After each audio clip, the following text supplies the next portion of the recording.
নির্বাচন হচ্ছে যুদ্ধ নয় বলছেন শ্যামপুকুর বিধানসভা কেন্দ্রের তৃণমূল কংগ্রেস প্রার্থী শশী পাঁজা। একই কথা বলছেন কিন্তু শওকত মোল্লা, ভাঙড়ায় তৃণমূল কংগ্রেস প্রার্থী। বলছেন কমিশন পাস দিয়েছেই, কিন্তু তা সত্ত্বেও যেন ভারত পাকিস্তান যুদ্ধ হচ্ছে, তাকে গণনা কেন্দ্রে ঢোকার সময় বাধা দেওয়া হচ্ছে বলে কমিশনের বিরুদ্ধে অভিযোগ।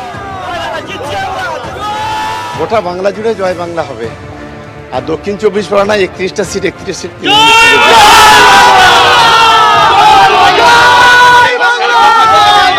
না থাকবো। আমার ওই গেটে একটু দু একজনকে আটকাচ্ছে, এ যেন ভারত পাকিস্তান যুদ্ধ হচ্ছে। ওখানে ইলেকশন কমিশনের পক্ষ থেকে পাস দেয়া হয়েছে, তারপরেও কিছু কিছু লোককে আটকে দিচ্ছে।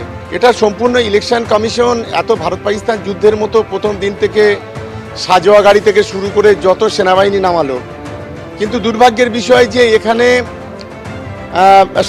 সামান্য বিষয় সিসিটিভি ক্যামেরা সেগুলোকে ঠিক রাখতে পারছে না। তার মানে কি এর পিছনে কোনো কৌশল আছে, পরিকল্পনা আছে? দেখুন, এমনি বাংলাতে চতুর্থবারের জন্য মমতা বন্দ্যোপাধ্যায় ক্ষমতায় আসবে, আমরা 200+ সিট নিয়ে আসবো। আর দ্বিতীয়ত দক্ষিণ 24 পরগনা জেলা, যেটা আমাদের গর্বের জেলা মনে করি, গতবারে 21-এ আমরা 30টা জিতেছিলাম, এবারে 31টাই জিতবো। প্রত্যেক মুহূর্তের খবরাখবর আপনাদের দিতে থাকবো। আর মাত্র কিছুক্ষণের অপেক্ষা, 8টা থেকে শুরু হয়ে যাবে পোস্টাল ব্যালট গণনার। শ্যামপুকুরের যে তৃণমূল প্রার্থী শশী পাঁজা, তিনি যা অভিযোগ করছেন যে গণনা কেন্দ্রে ঢোকার সময় নথিপত্র ফেলে দেওয়া হয়েছে, এরকমই অভিযোগ করেছেন তিনি। আর শ্যামপুকুরের তৃণমূল প্রার্থী শশী পাঁজাকে পাল্টা আবার আক্রমণ করেছেন শ্যামপুকুরের বিজেপি প্রার্থী।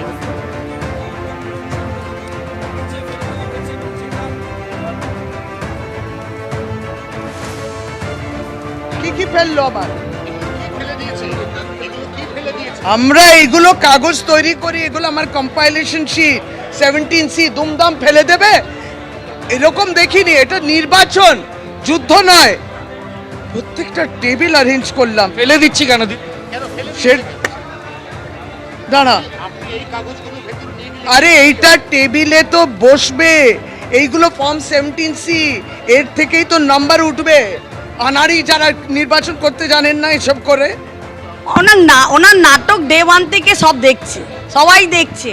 ব্রিগেডমুখী বাসের ওপরে পাথরবাজি নিজের বাড়ি থেকে করিয়ে, জামা কাপড় ওপর থেকে ব্যান্ডেজ বেঁধে আপনি যা নাটক করেছিলেন, আর হারার ভয় যে আপনি ধর্নার নাটক থেকে আজ অবধি যে করে যাচ্ছে, জনগণ আপনার নাটক বুঝেছে। আর আপনি যতই নাটক করুন, ইলেকশন কমিশন বা কেন্দ্রীয় বাহিনীকে যতই টার্গেট করুন, মানুষ কিন্তু আপনাকে বর্জন করে দিয়েছে, বিসর্জন করে দিয়েছে। আপনি আর ফিরছেন না, নারী বিরোধী মন্ত্রী মহাশয়, আপনি আর ফিরছেন না। আপনি কতটা আমি 1000% আত্মবিশ্বাসী।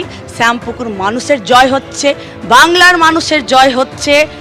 মোদিজির নেতৃত্বে আজকে বিজেপি সরকার গঠন হতে চলেছে। এবিপি আনন্দ, এগিয়ে থাকে, এগিয়ে রাখে।